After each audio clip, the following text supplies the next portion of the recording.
Welcome to the Anthro Art Podcast, a space of anthropological insight connected to real-life situations. Here we explore topics of social inequality and inclusion, sustainability, and the social self. We aim to bring a more nuanced understanding of our world and its challenges, but also inspiration and ideas on how to solve them together. We hope you enjoy it.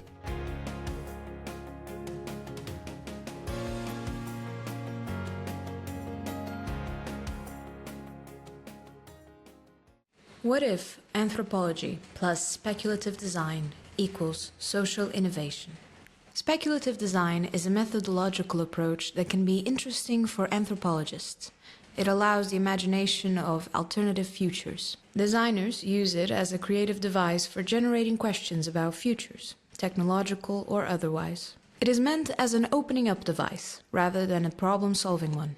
By working in collaboration with designers and using speculative design techniques, anthropologists and designers together could engage with communities and specific social groups for understanding social problems and imagining alternative futures. My proposal is that speculative design, if used anthropologically, can be an approach for generating processes of participative and socially informed innovation. What I will do with this text is, on the one side, to present speculative design, while at the same time speculating how it could work for anthropologists as a tool for social innovation. Anthropologists' engagements with designers, in practice, however, are not easy, and the process of collaboration may be full of tensions. I illustrate some of those tensions through my participation in a speculative design workshop. In the last decade, there has been a methodological openness in the social sciences to practices that are more creative and interventional, the so-called post-representational turn. Within these experiments with form, we find the repertoire of inventive methods that explore the happening of the social. Another example are the live methods, claimed as a more artful approach to social research. It is within this search for creative forms of interventional practice that the recent anthropological research through design is included. Anthropologists and designers already have a long-lasting affair. Let's call it an epistemic affair. Tim Ingold's Anthropology with Design, meaning in correspondence with rather than of design, is an example of this affair. The one that involves the appropriation of design to anthropology, rather than actually establishing a collaboration between the two areas of work. It is more like an anthropology flirting with design. Another important area to be mentioned in this affair is the field of design anthropology. This version of the affair is much more collaborative and practice-based. Design anthropology presents itself as a new style of knowing, based on co-creations between anthropologists and designers. Design anthropology can also be broadly conceived as research through design, which has gained growing interest in the last decade due on one side to a designerly turn in the social sciences, and on the other to a social shift in design. Both the designerly turn in the social science and the social shift in design have been criticized by each of the parts involved, while the social shift in design has been criticized by anthropologists for the use of an acritical notion of the social. The designerly turn in social sciences has been criticized by designers and/or design-sensitive social scientists for relying on their own usual linear, discursive, representational methods. Despite both versions' claim to interdisciplinary, the fact is that there is not much communication between these two epistemic cultures.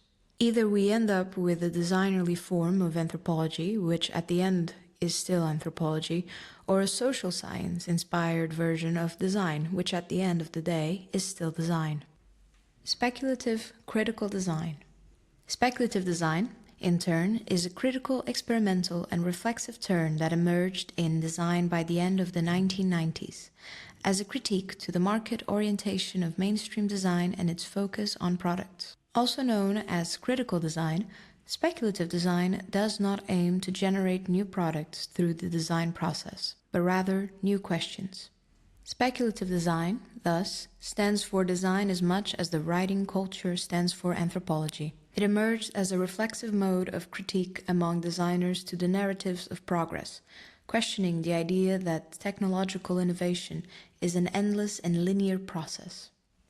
Although speculative design emerged as a mode of criticism in regard to market-oriented design, and especially the unquestioned progressive narratives involved in technological innovation, with time it lost much of the critical dimension that was once in its origin.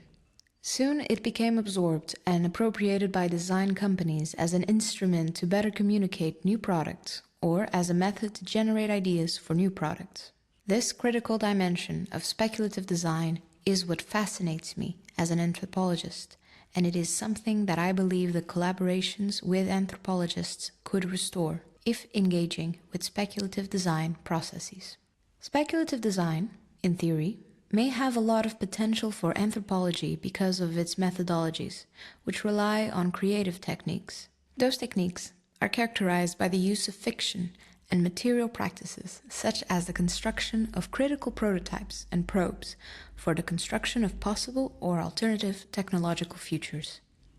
Although design anthropology is already an established field, the collaborations between anthropology and speculative design in specific have not been explored so far. Design anthropology usually does not involve collaborations with speculative design in specific, but rather with other design areas with which anthropology already has a tradition of collaboration, such as participatory design or architecture. Some design anthropologists are actually very critical of speculative design.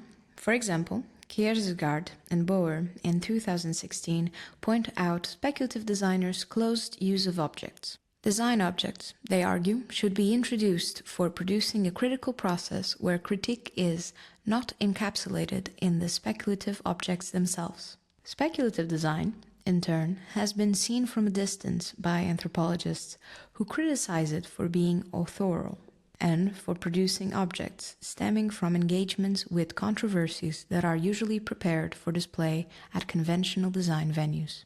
As in the work of Dune and Rabi in 2013, according to these critical views, critical, speculative design objects are meant to be read as texts, separate from context of production and use, and therefore considered as anti-empirical from an anthropological point of view. As delightful as it may be to let the mind wander into imaginative thought constructions and what-if scenarios, speculative thinking is fraught with a temptation to lose sight of concrete limitations and constraints, or to gloss over very real controversies and conflicting viewpoints. To Kiersgaard and Bauer, it would be necessary to ground speculation in the specificities of lived experience by moving speculative design into the field. As much interesting as grounding speculation can be, making anthropology more speculative would be even more so. My research about design cultures and my contact with speculative design in specific has reflected in my former pedagogic activity, both in terms of content and form. For example, I used objects of contemporary material culture to speculatively open up new stories as an alternative to the study of object stories or their biographies and their social lives, which motivate material culture studies in anthropology. My use of objects for speculating about their lives was inspired by speculative design. In 2 consecutive academic years, I organized an exhibition with students that I called Idiotic Objects for Social Research. I also published 1 article based on these pedagogic experiments, referring to them as an example of what a speculative anthropology could be, both in terms of pedagogy and research. Design anthropology plus speculative design equals speculative design anthropology. Wondering how interesting it could be researching practices at the intersection between design anthropology and speculative design, eager to explore what a speculative design anthropology could be, and dreaming about speculative design anthropology as a new field that fills a gap within the field of design anthropology, I embarked in a small fieldwork experience. In September 2019, I participated in a speculative design workshop in Rome, which was for me an opportunity to engage and acquire tools from this field, with the intention to experiment them at the intersection with anthropology. Some of the tensions of this experience are noteworthy, which I will illustrate in the following section. Grounding it, Neuro-Rural Futures Workshop. Neo-Rural Futures was the name of a workshop that took place in Rome on the first week of September 2019. It was organized by a European project about speculative design and education called Speculative.edu. This workshop proposed to reimagine how rurality in the near future would be like, 10 years from now. It had 40 participants from all over the world, including myself. We were divided into 5 smaller groups.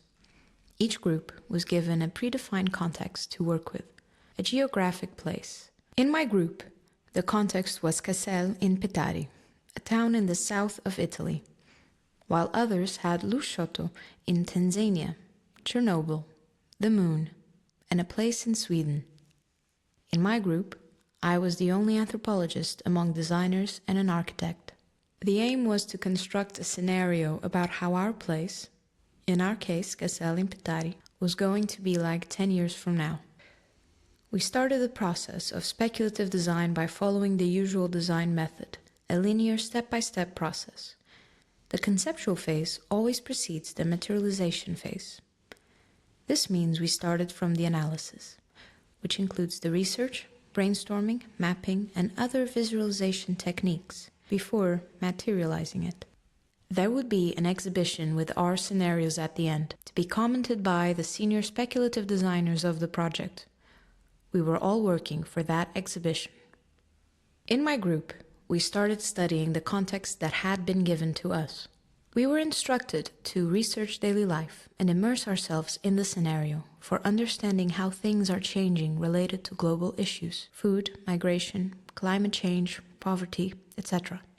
A process which is similar to what anthropologists do, although a very simplified version of it. What we did as research was exploring the information that was given to us about the place, exploring the map with the information previously collected by the team who organized the workshop, watching videos they had produced about the place. We were also given access to statistic data about the population of that place. A great part of the contents presented us new agricultural projects going on in the place.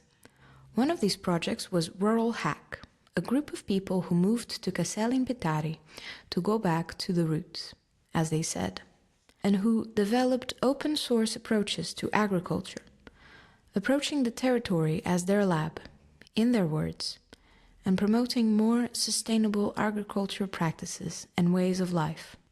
As part of the brainstorm process, each of us was supposed to identify one aspect about the place that we thought was interesting to think with.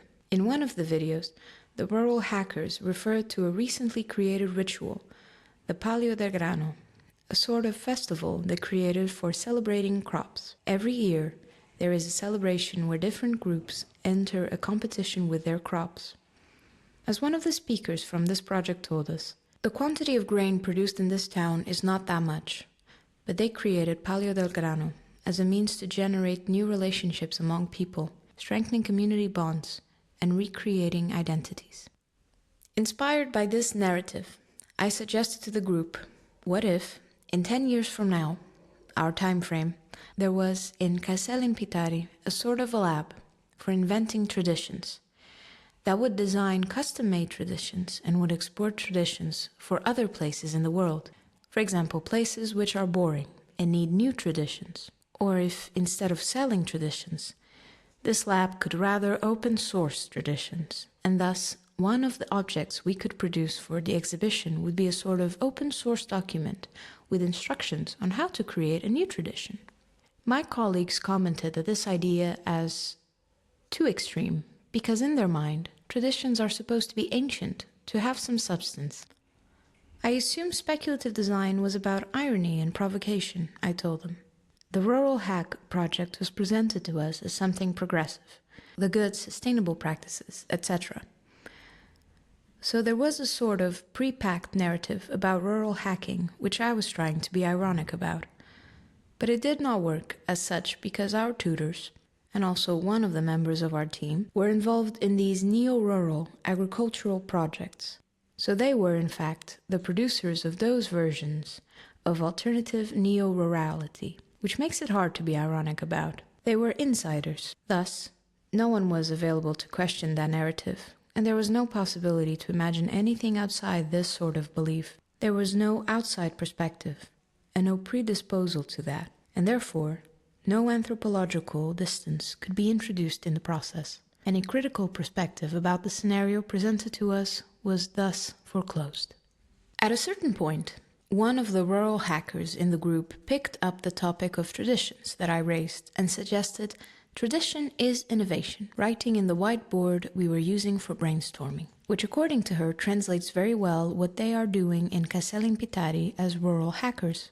And the group adopted that idea as a motto. Although this was a total subversion of what I was trying to provoke, my colleagues ended up developing a scenario where the main character was a neo-rural YouTuber living in Caselimpitari, just reproducing stereotypes about an idealized rural life. The comments we received from the senior designers of the project to our work were not very flattering. Thus, from the speculative design point of view, it was not considered interesting work. Perhaps this was just bad luck with the group, as another colleague anthropologist had a much fruitful process of generating questions in her group. But this is just one of the examples of my unsuccessful attempts to open things up that did work in the design process. And it illustrates what the difficulties of the relationship between anthropology and speculative design are. The disciplinary design method that still shapes speculative design with its linearity does not create much space for opening up preconceived ideas. In this case, a normative vision about what new rurality should be, preventing new ideas from emerging. Between prescription and description. This text is meant as nothing but a rough exploration of the idea that an engagement of anthropologists with speculative design can be a tool for social innovation. Design can provide anthropology not just with the other kind of media and tools, visual tools, communication tools, graphics, design methods, scenarios, probes, but also with different epistemics. The skills required for making projects, which is a perspective kind of activity. At the same time, as the example illustrated, designers sometimes lack a sensibility and maybe the devices for opening up imagination, for learning from specific social contexts. In other words, designers lack description tools and a descriptive sensibility that an ethnographic perspective usually provides to anthropologists, allowing them to open up perspectives, going out from the insider perspective. Speculative design too often develops abstract and artistic concepts that are self-referential, and therefore it often remains artistic, producing no other effect than being exhibited in art galleries. Rather than reinforcing this epistemic divide between prescription and description, we should rather cultivate the affair, with all the tensions and frictions, an affair between design culture and anthropological culture. I imagine, but this is assumedly speculation, that the result from that affair could be speculative design anthropology.